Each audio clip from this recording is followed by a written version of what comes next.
Est-ce que vous êtes prêts? Allez.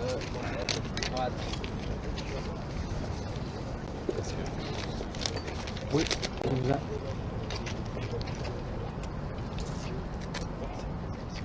André, tu nous fais signe? Alors, chers amis, c'est un moment historique aujourd'hui puisque depuis le 13 mars 2020, nous vivons dans un état d'urgence mondial et on nous avait annoncé un virus qui serait probablement aussi virulent que l'Ebola, avec des taux de mortalité qui avoisineraient supposément les 3 %. Et ça ne s'est jamais avéré. Et de plus en plus, les gens découvrent la vérité. C'est un virus qui n'est pas plus virulent qu'une grippe et qui était censé tuer tout près de 250 millions de personnes sur la planète. Et on se retrouve avec beaucoup moins de gens qui sont décédés de ce virus-là. Donc, on parle d'environ 5 personnes par tranche de 100 000 personnes, alors qu'on parlait de 3 000 personnes décédées par tranche de 100 000. Donc, il y a 600 fois moins de personnes décédées que prévu selon les pronostics du scientifique Neil Ferguson. Et pourtant, tout le monde a suivi les recommandations de ce scientifique-là. Aujourd'hui, on est censé revivre une vie normale et on voit le gouvernement du Québec s'accrocher dur comme fer à la loi des mesures d'urgence en tentant de voter une loi à l'Assemblée nationale cette semaine, qui est la loi 61. Et cette loi-là, Maître Guy Bertrand, qui a été engagé par la Fondation de la défense des droits et libertés du peuple pour protéger nos droits constitutionnels, va nous expliquer les tenants et aboutissants de cette loi-là, qui, on ne mâchera pas nos mots, va nous plonger en dictature, c'est-à-dire une gouvernance par décret de façon indéterminée, sans que les gens qui participent aux décisions soient imputables. Donc ça, c'est grave et il est l'heure de réagir comme citoyens. Nous avons longtemps attendu après les parlementaires pour qu'ils se mobilisent, pour qu'ils fassent leur travail de représenter les citoyens, et tout le monde s'est tu. La Commission des droits de la personne n'est jamais intervenue, le protecteur du citoyen n'est jamais intervenu. Alors nous, les citoyens, aujourd'hui, avons signifié par huissier une poursuite contre le gouvernement du Québec afin de faire valoir nos droits constitutionnels. Les gens doivent savoir, c'est très important, qu'il y a les décrets, il y a les lois, mais il y a d'abord et avant tout la Constitution, la Charte des droits et libertés qui protège nos droits et libertés à nous tous, les citoyens, et qui nous protège contre la tyrannie.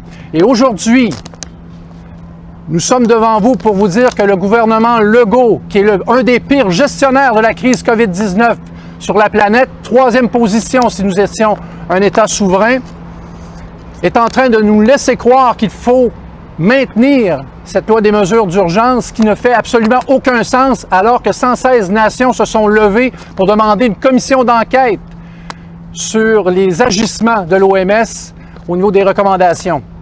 Donc aujourd'hui, formellement, nous poursuivons le gouvernement du Québec pour non-respect de nos droits constitutionnels, pour abus de pouvoir et abus de confiance. Pour ce qui est de l'aspect légal, comme vous pouvez le constater, nous sommes très bien entourés avec l'équipe de Maître Guy Bertrand. Donc nous avons Dominique Bertrand, sa fille, nous avons Sophie Noël qui ont travaillé d'arrache-pied. OK? Ici, c'est un travail pour sauver notre démocratie. Je vous le dis, c'est sérieux ce qui se passe. Donc, il faut vraiment bien écouter Maître Bertrand. Il n'est pas question que le gouvernement Legault nous arrache notre démocratie. Il va falloir qu'on se responsabilise, nous, les citoyens, et qu'on cesse de donner notre confiance à ces gens qui veulent usurper notre droit fondamental de gouverner à titre d'individu. Nous sommes ceux qui avons le pouvoir, nous le déléguons à des gens qui sont censés avoir notre confiance. Il y a un bris de confiance aujourd'hui et c'est la raison pour laquelle nous poursuivons le gouvernement. Maintenant, il va y avoir 2 événements. Je vous invite à venir voir la page Facebook de la Fondation pour la défense des droits et libertés du peuple. C'est très important. À 13 h, il y a un événement où est-ce qu'on va parler, nous et les administrateurs de la Fondation. Nous allons vous expliquer quelle est notre mission, quelle est notre stratégie au niveau de la Fondation pour défendre nos droits et libertés qui sont garantis par la Charte des droits et libertés.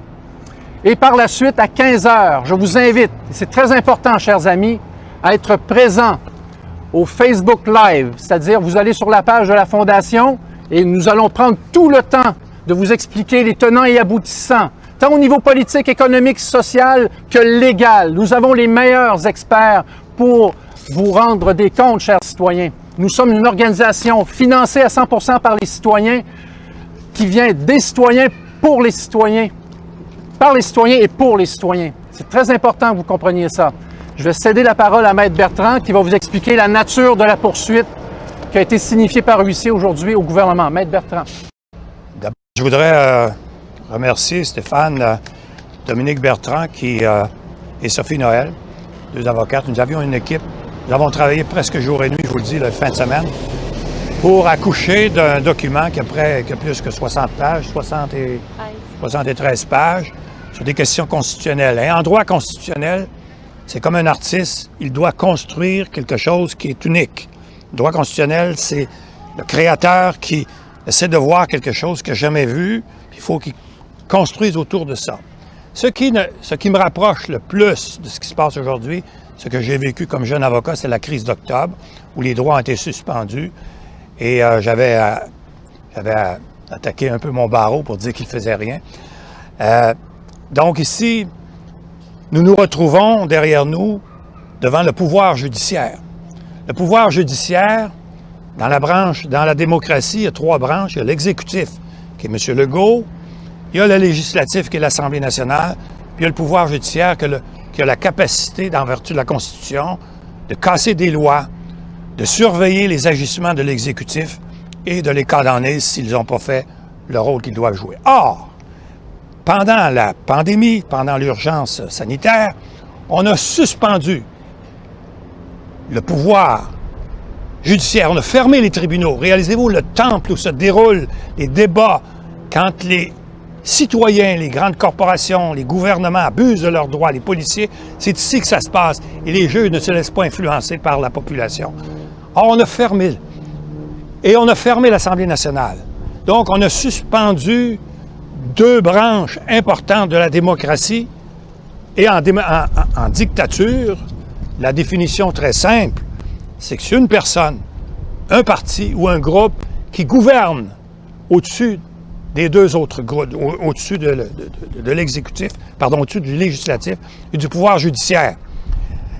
Suspension où les gens étaient en panique, où les gens avaient peur, ne protestaient pas, mais c'est du jamais vu. Mais avec la loi 61, nous, on a ajouté ça à la dernière minute, parce qu'on devait déposer ça il y a quelques jours. Il a fallu ajouter des chapitres avec la loi 61. On prolonge. On dit, nous, de l'exécutif, allons prolonger l'état d'urgence comme ça va nous plaire. On va juste vous dire un jour, c'est terminé, mais à la limite, ça va durer quelques années pour pouvoir quoi? Pour pouvoir suspendre les procédures devant les tribunaux. On ne peut plus poursuivre, à moins que vous alléguiez la mauvaise foi, qui équivaut à une fraude à la loi, et bonne chance. Si vous faites ça, vous allez avoir une poursuite en dommages. Si vous attaquez le ministre un tel d'avoir agi de façon frauduleuse à la loi, vous recevrez une poursuite de 100 000 $ en diffamation, et ça se fait. Bon. Alors, c'est une façon indirecte de clouer le bec au pouvoir judiciaire. L'Assemblée nationale, on l'envoie promener, on dit tout simplement qu'on peut jouer dans les lois, on peut prolonger, diminuer, augmenter telle loi dans l'environnement, etc., c'est vraiment, vraiment, vraiment la définition d'une dictature molle. Gentille parce que la population trouve tellement gentil qu'on dépense des milliards pour réparer quoi? Réparer une société qui a été détruite. C'est dans notre procédure. Je dis aux juges qui nous entendent, parce que je ne plaide pas à la cause ici, je fais juste vous dire ce que nous alléguons. Je le dis à mes demandeurs, à partir d'aujourd'hui, c'est devant les tribunaux. Vous ne pouvez pas plaider votre cause devant la presse en disant que vous avez raison. Vous pouvez seulement alléguer les faits. Ce que je vous dis là, c'est allégué dans la procédure, et plus, et plus, et plus. Alors, ce qui est pour un constitutionnaliste comme moi, et un vieux de la vieille du barreau, je trouve, je l'ai dit au juge, la loi 61, c'est une loi odieuse. C'est le terme qu'il faut utiliser, c'est une loi odieuse, qui va être adoptée rapidement. Mais ça prend un seul député pour que ça ne soit pas adopté. Sauf que dans des cas comme ça, les députés subitement ont une envie d'aller à la toilette pour ne pas être présents, parce que c'est seulement les députés présents, ou une mauvaise grippe, ou peu importe. C'est pas moi qui va leur dire quoi faire, mais j'espère simplement qu'il va en avoir un qui va avoir le courage de dire « ça suffit ». Alors, les droits fondamentaux, c'est quelque chose qui est garanti par la Constitution, et la Cour a l'obligation, le devoir de nous protéger, les citoyens, de protéger leurs droits. Et c'est ce que la Fondation pour la défense des droits et libertés du peuple, dont Stéphane est le président, Stéphane Blais, demande. Est-ce que nous autres, on peut avoir accès à quelqu'un qui va nous écouter? Oui, c'est la Cour. Parce qu'à l'Assemblée nationale, les partis se sont tus. Tous les partis d'opposition pendant la pandémie, pendant l'urgence, personne a pris la défense des droits et libertés. Autre chose, depuis que nous avons une charte au Québec, c'est dans notre Constitution. Tout le monde me dit, Maître Bertrand, on n'a pas de Constitution. Faux! Nous avons une Constitution au Québec qui est non écrite comme en Angleterre. Elle existe. Et parmi les instruments fondamentaux, il y a la Charte des droits et libertés de la personne qui le dit textuellement. Alors les juges, l'État, le peuple, par sa Constitution, a érigé au rang de souverain le citoyen. Autrefois, l'État pouvait tout faire. Vous avez entendu ça, on peut changer un homme à une... Fini!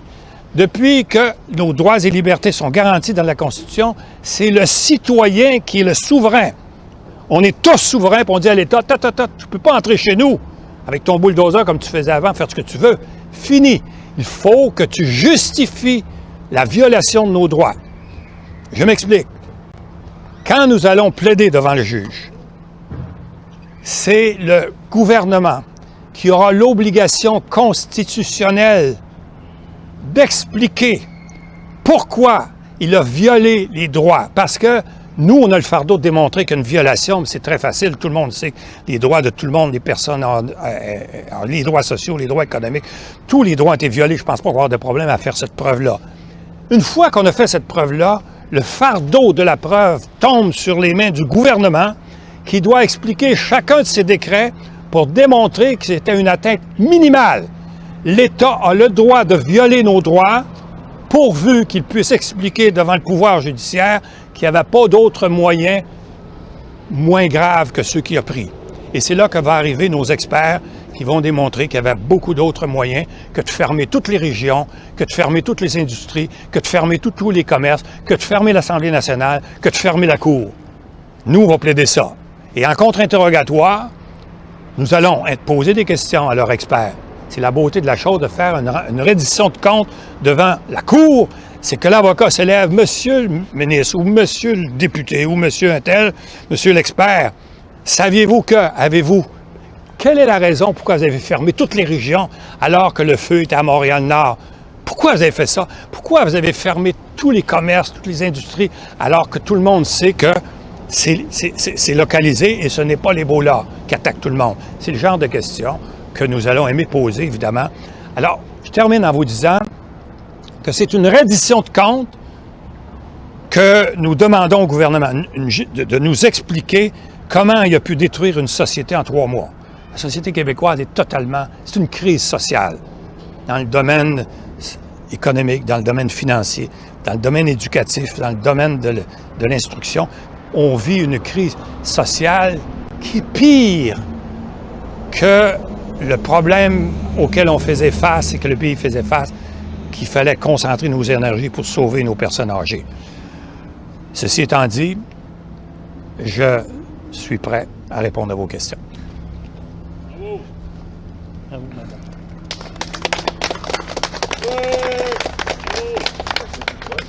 Ouais, si on peut se placer, On va passer à l'anglais après, ça te dérange pas. Oui. Je voudrais simplement souligner le manque de respect de Radio-Canada, de se présenter comme ça, comme s'il faisait semblant de venir nous couvrir. J'aurais aimé que vous soyez présents en même temps que tout le monde. Je paye mes impôts, OK? Tout le monde paye leurs impôts. Vous faites une couverture fake news et vraiment négligeable. C'est une aberration. C'est vraiment déçu. Vraiment déçu. On n'a pas juste ça à faire. La première des questions. C'est une des causes les plus importantes de l'histoire du Québec, mon cher monsieur, et vous êtes en retard. OK, vas-y. Si on ne vous met pas à votre place, je vais vous mettre à votre place. Monsieur Stéphane. Je vais répondre aux questions au public, du public. Oui, allez-y. Je dois vous dire que moi, j'ai reçu le courriel un petit peu sur le tard. Je suis journaliste au Journal de Québec, mais je voulais savoir, vous, qui vous êtes. Oui. Je suis Stéphane Blais, vérificateur comptable de profession. Donc, normalement, un vérificateur comptable se base sur des faits. Et je conseillerais beaucoup de journalistes de faire la profession de CPA. Ça vous aiderait peut-être à comprendre que lorsqu'on regarde les statistiques et qu'on regarde ce que vous diffusez comme information, il y a un écart qui est très, très grand. Et avec le temps, on voit que vous revenez vers ce qu'on prêchait au début, c'est-à-dire qu'il y avait exagération au niveau de vos perceptions de la crise. C'est une crise qui perdure encore aujourd'hui et qui ne devrait plus perdurer. Et je vais vous donner l'exemple de la Suède. Vous devriez peut-être parler de la Suède, qui est un pays qui est sur la même planète que le Québec, qui performe mieux que le Québec, sans confinement, sans distanciation sociale, sans mesures d'hygiène excessives. Je comprends que les médias, vous recevez de la publicité pour vivre et que vous recevez des subventions pour vivre. Il va falloir, à un moment donné, que vous compreniez que vous n'êtes pas élu par le peuple et qu'il va falloir que vous rapprochiez de ce que nous sommes, le peuple. On veut avoir la vérité et présentement, on est déçus. On est très déçus. Alors, comme vérificateur comptable, je vous dirais d'aller voir les statistiques de l'Institut national de la santé du Québec. Vous avez pas mal tout ce qu'il faut pour donner de la bonne information aux citoyens. C'est ma position. Donc, vous êtes le fondateur. Je suis le fondateur de la Fondation, effectivement, pour la défense des droits et libertés et cette du peuple. décision-là Oui. vous est venue de prendre les devants Oui. quand et comment? Oui, alors comment? Alors, en fait, lorsqu'on regarde au départ, on est censé avoir des gens qu'on paye grassement, qu'on appelle des députés, l'Assemblée législative. Il n'y a personne pendant cette crise-là qui s'est plaint de voir des policiers faire des intrusions de domicile, de même attaquer des citoyens sans avoir aucune raison, de donner des contraventions. En passant, on est 22,5 % de la population canadienne, on a 67 % des contraventions. On est 22,5 % de la population canadienne et on a 64 % des décès. Je pense qu'il faut absolument s'interroger sur ce qui se passe au Québec et ne pas exclure qu'il y a peut-être une volonté, justement, de créer une crise pour justifier le retour et le recours aux mesures d'urgence de façon indéterminée. À mon avis, c'est un subterfuge pour nous voler notre démocratie. OK? Donc, c'est la raison pour laquelle la Fondation existe. La Fondation, je vais vous donner la mission. L'objectif de la Fondation, c'est de défendre les droits et libertés garantis par la Charte des droits et libertés, qui est la loi suprême du Canada et du Québec. Pour ce faire, nous engageons les meilleurs avocats. Nous avons le cabinet Guy Bertrand au Québec et nous avons Rocco Galati en Ontario. L'objectif, c'est vraiment de faire un partenariat et de faire en sorte que partout au Canada, vous bénéficiez de notre travail à titre de fondation avec nos avocats pour protéger les droits des citoyens. Puis quand on parle de protéger, c'est protéger également physiquement, parce qu'il y a des gens qui ont été assaillis physiquement par les policiers sans aucune raison. Donc, nous avons un conseil d'administration qui est très solide et qui va couvrir, grâce à ses ramifications, les meilleurs experts. Nous allons aller chercher les meilleurs experts au niveau de la santé sur la planète, des gens qui ont aidé des causes à être gagnées en Cour suprême aux États-Unis, partout en Europe. Donc, nous allons avoir les meilleurs experts pour nous conseiller et pour démontrer au gouvernement du Québec qu'il n'était pas là pour protéger la santé des citoyens, mais il était là pour pousser son agenda. Son agenda, on la voit aujourd'hui, c'est la loi 61. Donc, vous pensez que le gouvernement agit de façon Volontaire, intentionnelle? absolument. Avec le virus, c'était pas si grave que ça, puis ils ont exagéré? Exactement, parce que ce que veut le gouvernement, c'est vous pousser une loi, OK, qui est la loi 61, et si vous la lisez comme il faut, Maître Bertrand vous l'a expliqué, OK, c'est une perte de notre démocratie.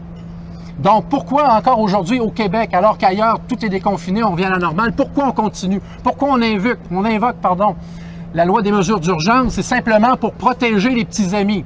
On a une bonne réputation au Québec d'être la province, une des provinces les plus corrompues du Canada. On a fait nos preuves avec la commission Charbonneau, la commission Bastarache, la commission Gomery. Et aujourd'hui, on doit avoir le plus grand scandale qui est la loi 61 qui veut faire en sorte qu'on nous enlève tout droit de dire un mot sur ce que les décisions de l'exécutif vont être faites. C'est grave. Là. Ici, on protège, même les entrepreneurs vont avoir l'immunité. Alors, mettons le cash sur la table, là, puis amusons-nous. Alors, c'est une fraude à notre démocratie. Et si je vous parle, c'est par conviction. J'ai des enfants, j'en ai 4. Une grande fille de 3 ans et demi. Il n'est pas question qu'elle vive dans une société où il va y avoir un exécutif et quelques amis qui vont prendre toutes les décisions pour notre société. Dites-moi, Maître Bertrand, tout à l'heure, Oui. disait une fois que les documents sont déposés en cours, ça se passe devant les tribunaux. Vous me Oui. semblez être quelqu'un de verbomoteur. Est-ce que Oui. vous allez avoir de la difficulté à vous contenir un peu? Je vais être là. je vais être contenu être là, par Maître puis- Bertrand. Vous avez entièrement raison. Entièrement raison. On va commencer ce matin. Est-ce qu'il va y avoir des manifestations prévues? Ou Oui, des alors à choses 13 h, je vais revenir, je vais prendre mon calme. C'est sûr que nous sommes dans une... c'est que les gens réalisent pas à quel point ce qui se passe cette semaine, c'est très important. Et je vois, vous avez vous-même, les journalistes, des enfants, vous avez un devoir de protéger l'avenir de vos enfants lorsque vous analysez l'information. Il faut montrer les deux côtés de la médaille. C'est ce que je reproche aux médias, d'avoir montré une pensée unique. Maintenant, revenons, on peut tourner la page, travaillons en équipe avec les citoyens, montrez-nous que vous allez montrer les deux côtés de la médaille et on va sauver notre démocratie. C'est ce qu'il faut faire.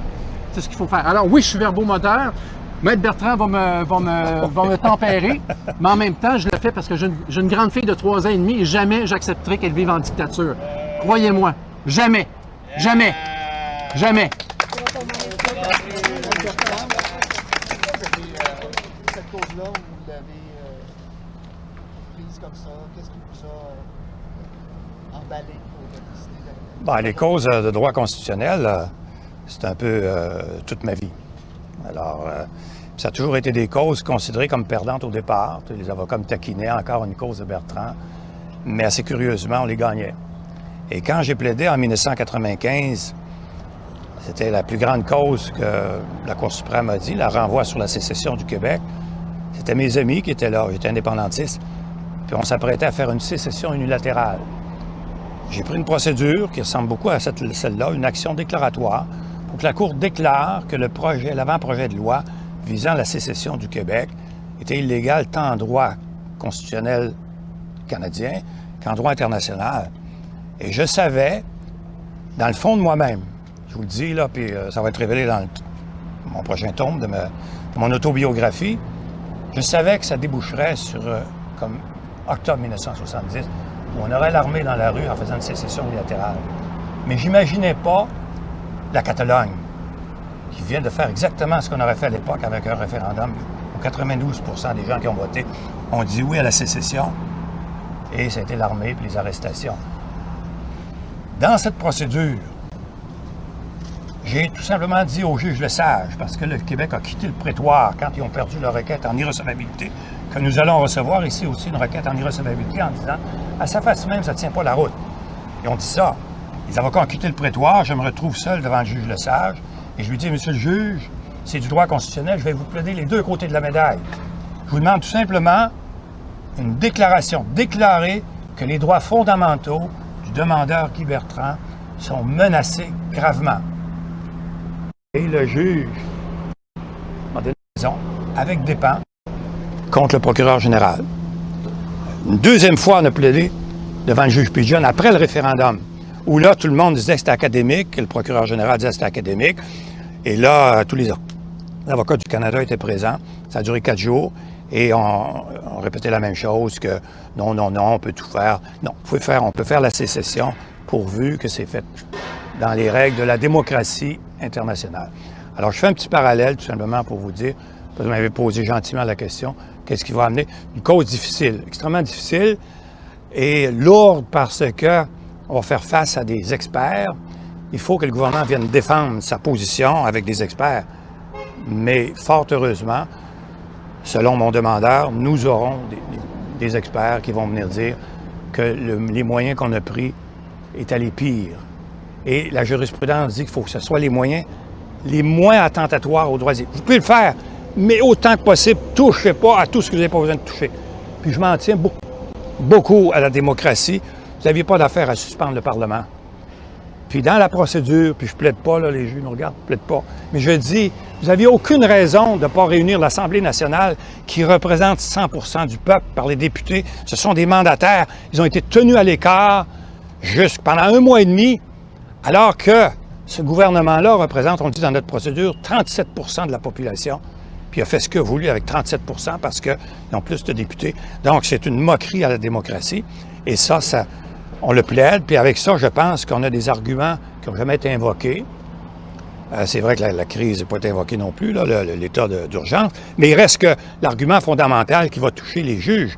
Avez-vous le droit de suspendre l'autorité judiciaire, le pouvoir judiciaire, de suspendre le pouvoir législatif?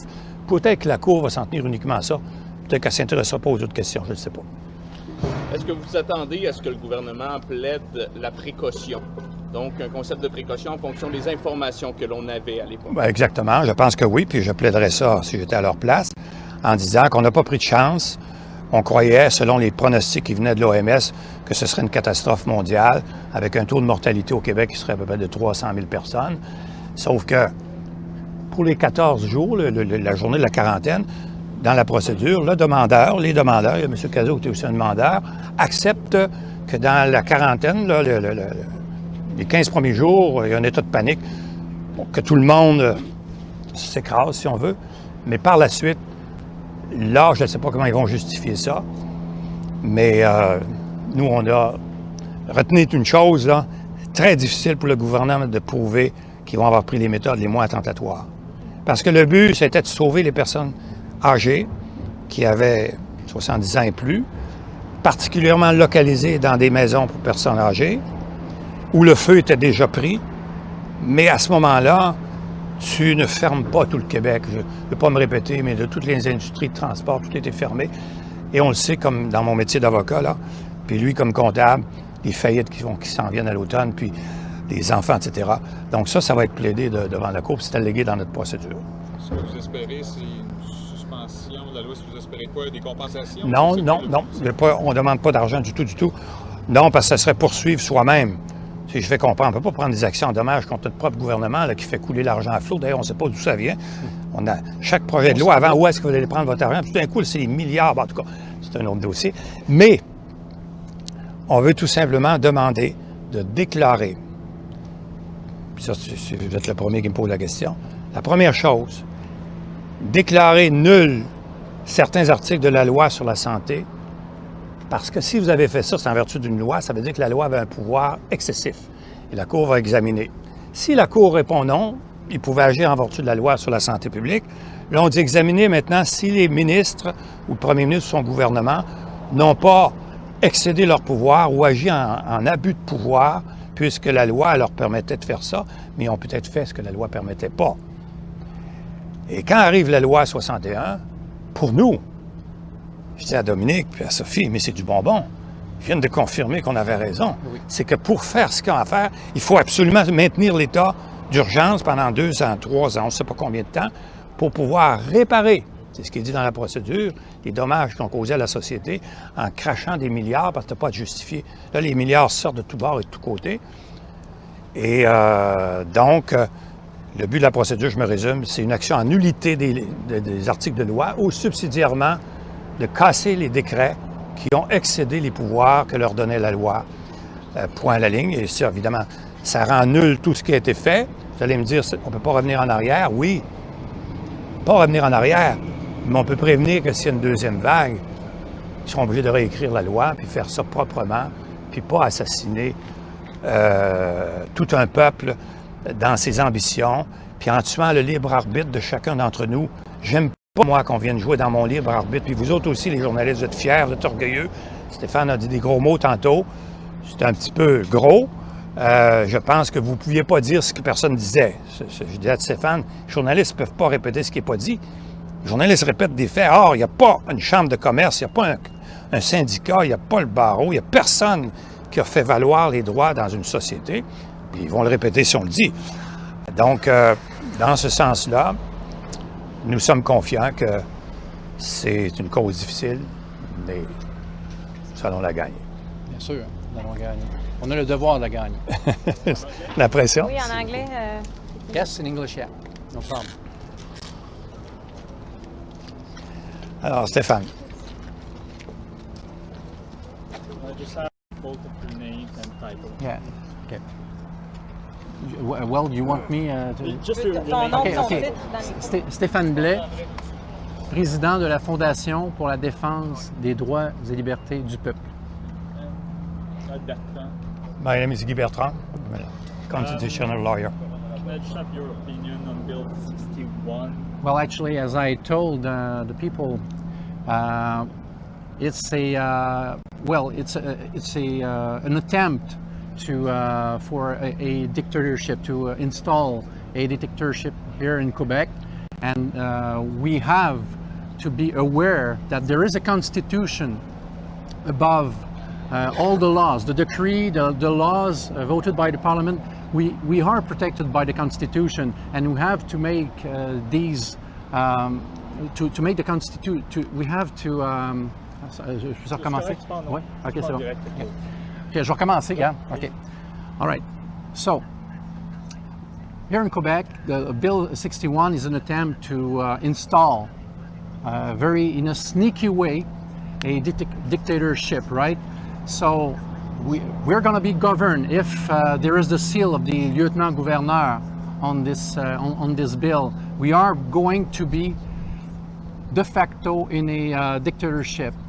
I have to remind the people that we have a constitution above all the laws that protects our rights and freedoms, and that's why we are Maître Guy Bertrand, in order to protect the citizens from this attempt to go to a dictatorship.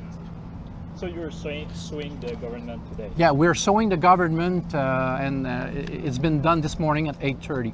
Okay, and can I add, what is your foundation exactly? The foundation, the purpose of the foundation is to protect the